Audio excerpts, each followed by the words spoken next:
You know, I don't review a lot of pocket knives on my channel. I have done a few, and part of the reason, I guess, is because a pocket knife is a secondary cutting tool for me, maybe even a tertiary cutting tool for me out here in the woods.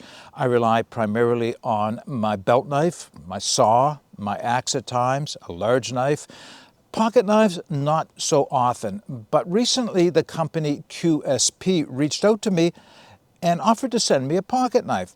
So I took a look at what they had to offer, and I saw one that I really connected with, and that is the Hedgehog. If you're interested in hearing my thoughts on this pocket knife, keep watching. Now, I want to thank QSP for sending out the Hedgehog so that I could share it with you. Now, I have reviewed, I think now, 3 knives from QSP. High value knives for sure. Well made, good quality, very reasonable prices. But this is the first pocket knife that I have accepted from them. Now, when I looked at the different ones that they had to offer, most of them, well, let's put it this way, I'm not sure I'd even be allowed to get them into Canada. And those of us who live here know that the laws have been tightening around pocket knives and what you can carry. But this is one that you can carry here in Canada and in the UK, and I expect just about anywhere, because it is not a lockback. It does not open with one hand. It is a slip joint knife. So that's the reason I accepted it. And besides the fact, it's just a gorgeous looking little knife for sure. All right, what I thought I would do is just focus in on the knife for a few minutes, give you a few specifications for it, and then we'll wrap this video up. I'm quickly going to go over the specifications for the Hedgehog, but I will put all of this information in the video description for your reference, of course. I want to give you as many close-ups of the knife as possible. So to start with, the overall length, 6.7 inches. That's open. Closed, it comes in at 3.75 inches.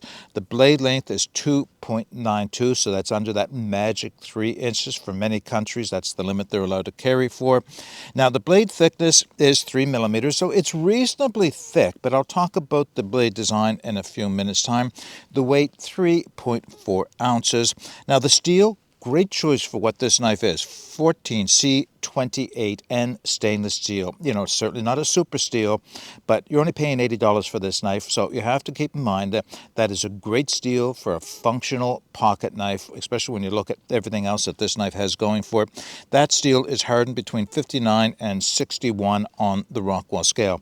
Now, the scale for the scales, or the slab handles, if you will, on this model are Bocote.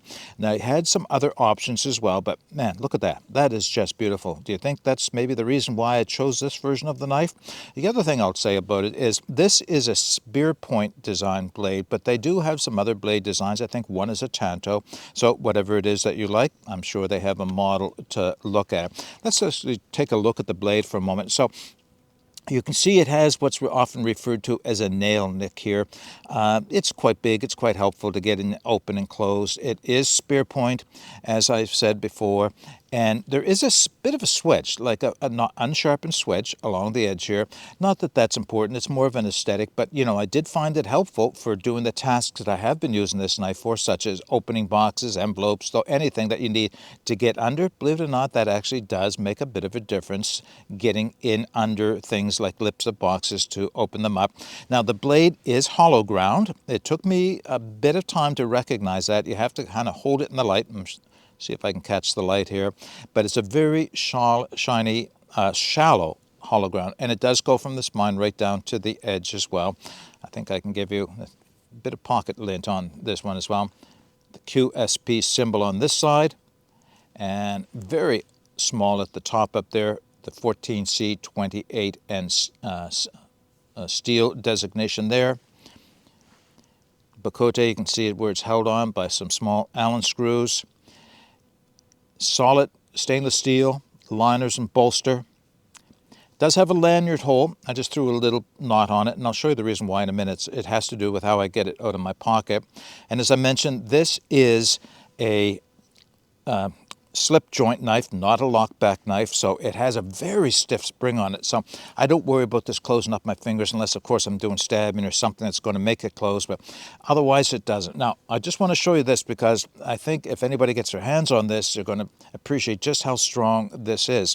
Closing a pocket knife like a slip joint like this is best done where you hold the knife with your fingers away from the channel where the knife is going to be. Use the palm of the opposite hand and fold it down. You can see it stops at halfway detent, and then it will snap shut the rest of the way. It's quite stiff, and the reason I say that is because you get your finger in the way of that and you're going to be getting stitches. It's just that simple. The knife is very sharp and the spring is very strong. People always want to know about this, and that is the centering of the blade in the channel. You can see it's spot on, right? Spot on as I expected. Fit and finish. Let's see if we can get some close-ups going here.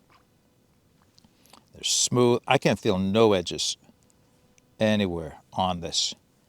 Just a nice little UK, Canada legal pocket knife. And I guess one of the things I really like about this design is the functionality of it. It looks very much like an old school Barlow knife in terms of a single blade, which is rounded like this one is. This one's a bit more spear point than a traditional Barlow might be, but it just functions as a nice little pocket knife for use. Now, the only problem with a pocket knife like this is how do you carry it in your pocket?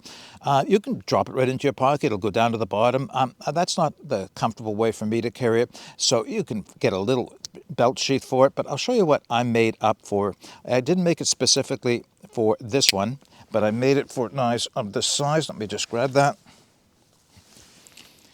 All right, so this is just a little nylon slip cover. It's a piece of nylon webbing. I folded the edges over and sewed them down, and then just sewed up the sides. That's all it is. I melted a hole through the back here. I have a little piece of type 2 paracord on it and a little beaner of some type. And what that allows me to do, and just it'll adjust to the length as well, is drop the knife in like this. And you can see it sits in there nicely. This will drop into my pocket, and I'll attach that to one of the belt loops on my pants. So this I can adjust to the length of how far down in my pocket I want to have it. Makes it easy to get, that's why the knot's there, by the way, is I can reach in and I can pull this out of my pocket very easily. Yeah, just a nice simple way, very unobtrusive, and you don't feel the weight of it in your pocket as a result. All right, let's wrap this video up. You know, I've said this before about the QSP line of knives, especially the ones that I've reviewed, is that the quality for the money you're paying out for them is very good.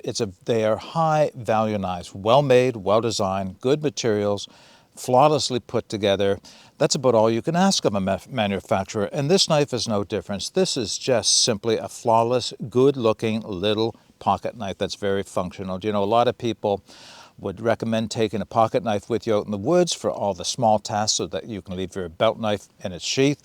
Yeah, I'll agree with that, and quite often I do carry pocket knives for it, but not always. But at home, on the streets, in the city, anywhere else, I always have a pocket knife, and I like that this one not only looks good, looks like a gentleman's pocket knife, but it's legal. Now, the other knives that I have are legal as well, but importing them into Canada now has gotten a lot harder. Owning them is one thing, importing them is another issue. Now, for those of my friends over in the UK, owning a knife that doesn't come to these specifications can be a problem for you. So, to the best of my knowledge, you'll have to check your own regulations in the UK. This is an under 3-inch, non-one-hand opening, non-locking blade, and I believe that meets all your qualifications for a pocket knife on personal carry.